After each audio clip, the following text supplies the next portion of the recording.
Imagine being young Walt Disney for a second.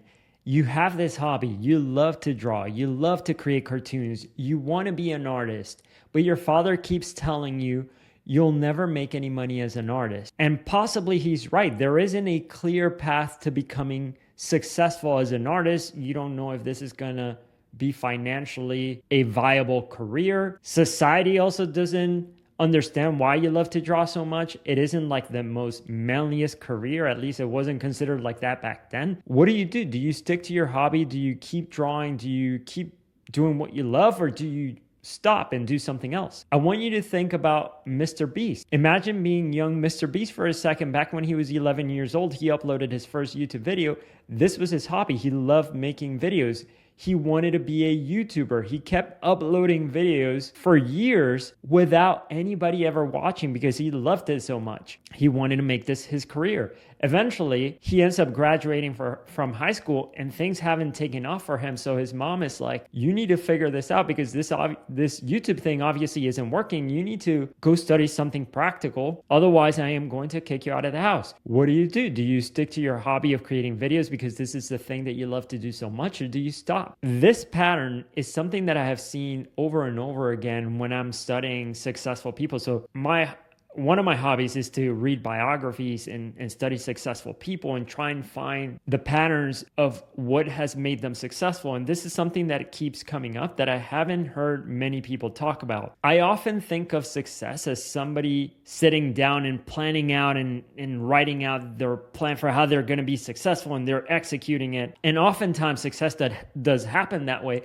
But this pattern that I'm talking about is somebody who's really passionate about what they were doing. They had this hobby that on the surface seemed impractical, useless, silly.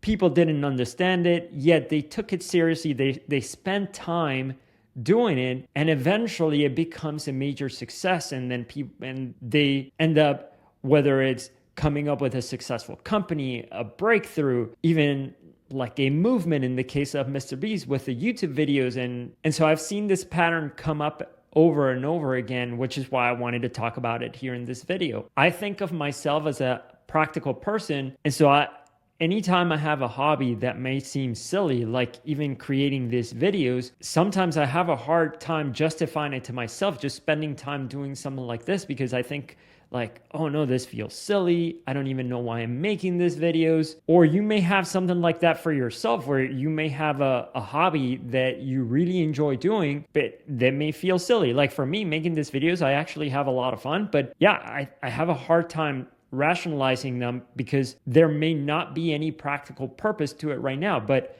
that's a pattern, again, that I've seen successful people go through, which is they have this hobby, they take it seriously, they spend time doing it, even though it seems impractical, they stick to it, and eventually they find success. And so I've compiled here a couple of examples to share with you some stories of this pattern, how it's come up, and some people that have had success with it, so that hopefully if you have a hobby that you really enjoy doing and you find a lot of fun, maybe this helps you double down and take it even more seriously. I also wanted to record this for myself. I wanted to create a video that explained to myself why I do what I do. So in any case, I am going to dive right in. I have here examples of people that have been successful doing things that seem impractical.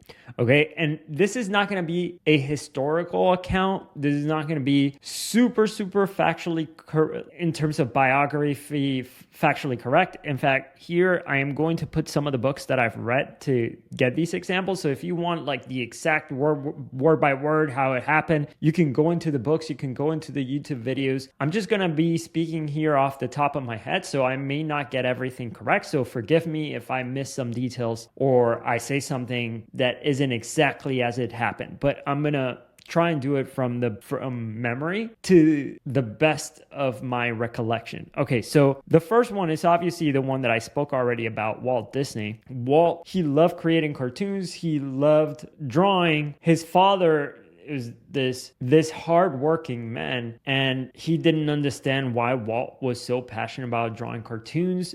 And he didn't understand that there was a potential career here that was coming up in the world, like this, drawing cartoons and so on, that's not what the dad knew. And so the dad was just giving what he thought was best advice when he was saying like, hey, you're never going to make any money here drawing.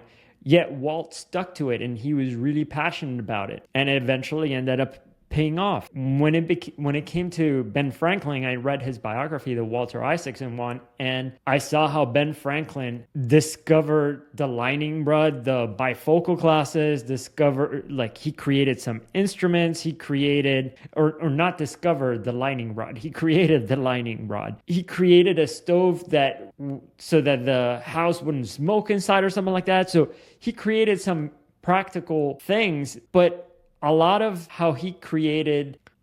the experiments that led to him creating these innovations started out with him just playing around, just doing things that seem impractical. It wasn't like he was trying to discover the lightning rod and reduce lightning incidents and so on and do something very practical. It started with him just getting curious about electricity and him being excited when he learned something. So it was something very impractical, just kind of playing around at first, or ever. I think for him, it was just something that he enjoyed. For Steve Jobs, there's obviously that famous speech that he gave where he speaks about how he had taken calligraphy classes when he was younger and how that impacted the Apple and how it helped the Mac, differentiate itself. He also invested a lot of time into the aesthetics, not just the practicality of his computers, which seemed like an impractical thing to do back then because computers were supposed to be like this practical thing to help you solve problems. And when you created computers that primarily just focus on the way they looked as opposed to the way they function, even though supposedly like they function well, but for him, focusing on aesthetics, which wasn't a very practical thing to do, was important. And that decision ended up paying off big time. You may not recognize this person, or you may. His name is Steve Wozniak. This was Steve Jobs' partner when they created the Apple company, Apple Computers. And for fun, Steve used to draw computer schematics and try and figure out how to draw the schematics with less and less components. And as weird as that might seem, and as weird as it might seem to justify to yourself why you enjoy creating this like computer schematics. Computers, by the way, they weren't practical back in the day when people first came up with it. When like Steve was coming up with computers, this was just kind of some nerdy thing that they were doing. It wasn't like they were trying to come up with these machines that would revolutionize the world. They were just doing something for fun. And so it was really odd that he would spend all this time drawing computers. Like his game was to try and draw these schematics with less and less parts. And there's another story in the book where this place that sells something similar to VHS tape players, they played video cassettes, and they were selling them really expensive. This company goes out of business, and they end up having stock that they have to sell, like fire sale, to get rid of it. And so these machines that cost like $1,000, he ends up buying them for $60, and he ends up buying a bunch of them so that he could take them apart and learn how they were able to, I don't know the technical term for it, it's like transcode color or something like that. I can't remember, but essentially how they were able to get the colors into the cassette and have the tape, the VHS machine read it and understand what the color, like understand how the machine understood the color. I guess that's the simplest way to say it. And he did that for fun. And eventually the fact that he did that he was trying to understand how to store colors helped them then when they created the Apple II, I think it was or I forget exactly which Apple was, but which computer that they created it was, but they were the first ones to create a colored one. And it all came from him playing around with these machines and taking them apart. And that might have on back then when he made that decision to buy those machines for $60, that might have been a waste of his money because he never knew that he was going to buy these machines, and eventually the learnings that he came from taking them apart would then pay off later on. But at that time, he was just doing something that was impractical. For Joe Rogan, which we now all know, Joe Rogan started out his podcast, and there's stories of him talking about it in his podcast where people didn't understand why he started his podcast. It was kind of weird. He was just talking with his buddies, just talking in front of the computer. It's just like there was no purpose to the stories, and people didn't understand why he was doing what he was doing. And he kept creating these podcast episodes. I can't imagine that at the beginning, it's not like he had a huge plan to take over the world with the biggest podcast in the world. He was just doing something that he found exciting, a hobby that he really enjoyed. And eventually it ends up being successful. 11 years later, he ends up getting paid $100 million from Spotify to host his podcast over in Spotify. And so it became a real success later. But at the beginning, when he first started this podcast, it wasn't like podcasting and being a successful podcaster was a thing. And so when he started, he was just pioneering this thing, but he didn't know he was pioneering this thing. There wasn't even a word for having a successful YouTube or a successful podcast. And so there you go again, this pattern of like doing something that seemed useless, seemed impractical, seemed silly, ends up being a huge success later on. Same thing with him in the UFC, which I'm going to talk about here in a second, but he was commentating on UFC matches, UFC fights before they became popular. Again, that's one of those things where he's just doing things that he enjoyed, even though they may not have been practical. In fact, he quit doing them for a while because he wasn't making any money doing the UFC commentating. And same thing with Dana White. Dana White invested into the UFC before it was popular, before anybody, like back then, people thought UFC fights were super brutal. People didn't want him on TV, yet he believed in it. He really enjoyed it, even though it seemed impractical and it didn't seem like a wise investment. He stuck to it. He really enjoyed it. And so this is the pattern that I keep noticing. It's just people. So I just want to break it down here, and it goes something like this. I am going to draw it out here. It's something like this, like you follow your curiosity, and I'm going to draw it out. Okay, so you follow your curiosity, and this is supposed to be a magnet curiosity, and then that leads you into playing or spending time doing something that seems impractical, but because it is something that you're curious about, you end up having a lot of fun doing it. Okay, so because you have a lot of fun, you end up spending a lot of time doing it.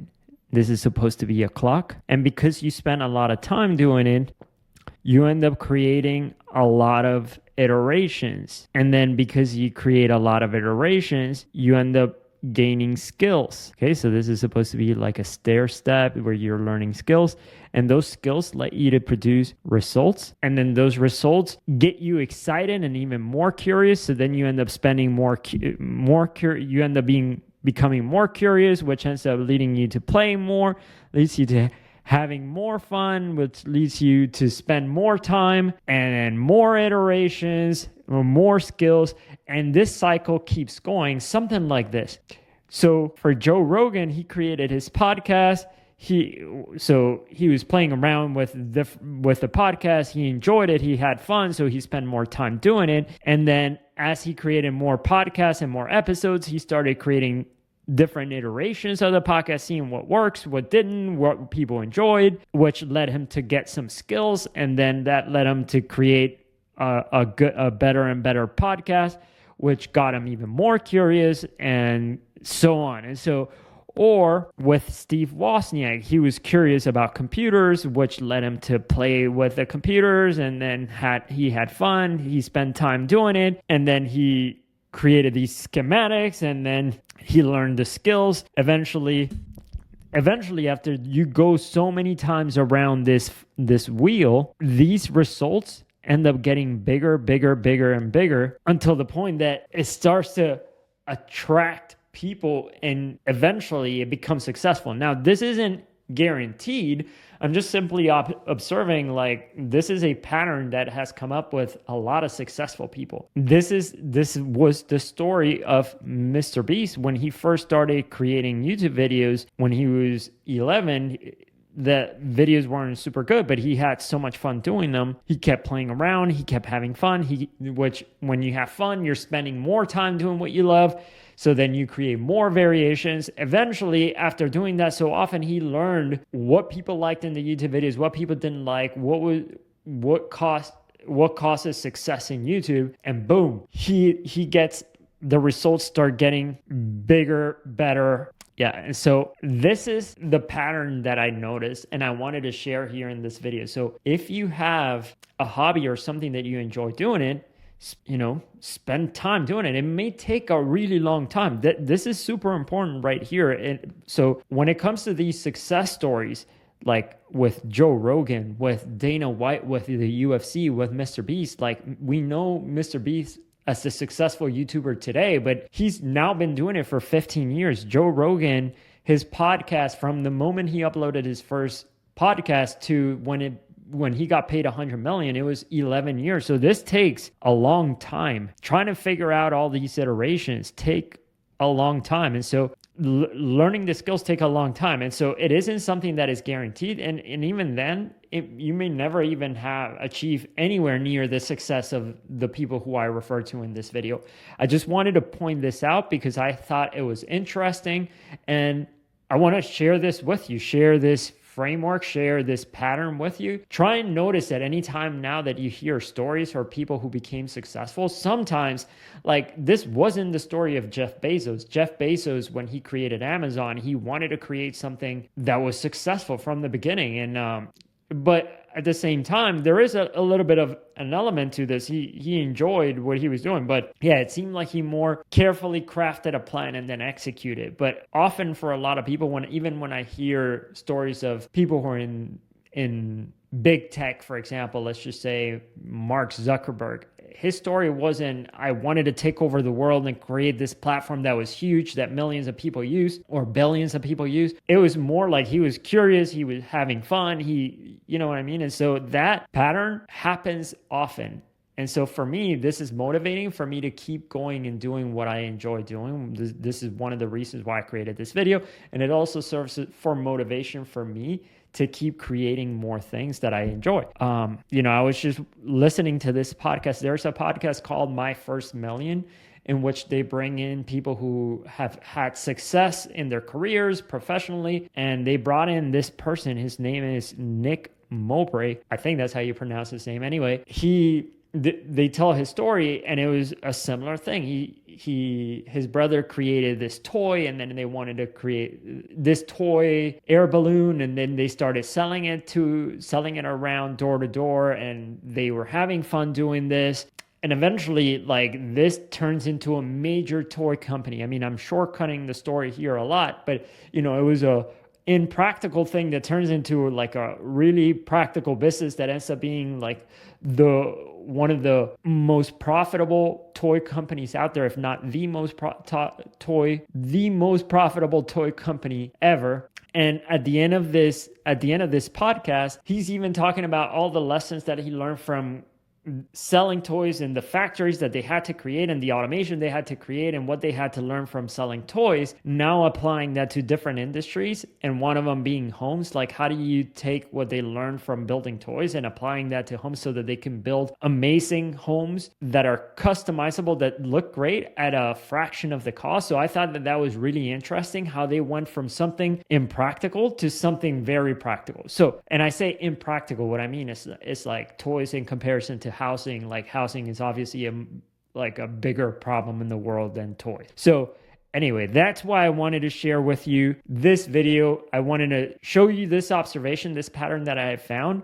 Hopefully you found this interesting. And I want to make an ask here. If you enjoy this type of content, do me a favor and leave a comment down below with your thoughts, what this made you think. Yeah, I would love to read what you're thinking. And if you enjoy this type of content, I'll keep making more of it. So again, leave a comment down below and share with me what you thought of this, if this resonated in any way. Yeah, cool. Now, one last thing before I leave is all these people. So one of the other things too, I want to let you know, like, if you notice, a lot of what these people all were creating, like with Disney, he created cartoons that once he created them, it didn't take any more effort for other people to watch them. So it's not like every time somebody was watching a cartoon, he was drawing that cartoon out. As he only drew it once and everybody could see it. Same thing for MrBeast and his YouTube videos. He only needed to record the videos once and everybody watched them. Same thing with Apple. They created the manufacturing, they created the plan for the manufacturing company and how they assembled it, and then they created many computers. When it comes to Joe Rogan, he only has to film the episode 1 and then millions of people can listen to it. That is called leverage. That's another video that I can speak about. If you're interested in that, also let me know. But anyway, thank you guys so much for watching. See you next time.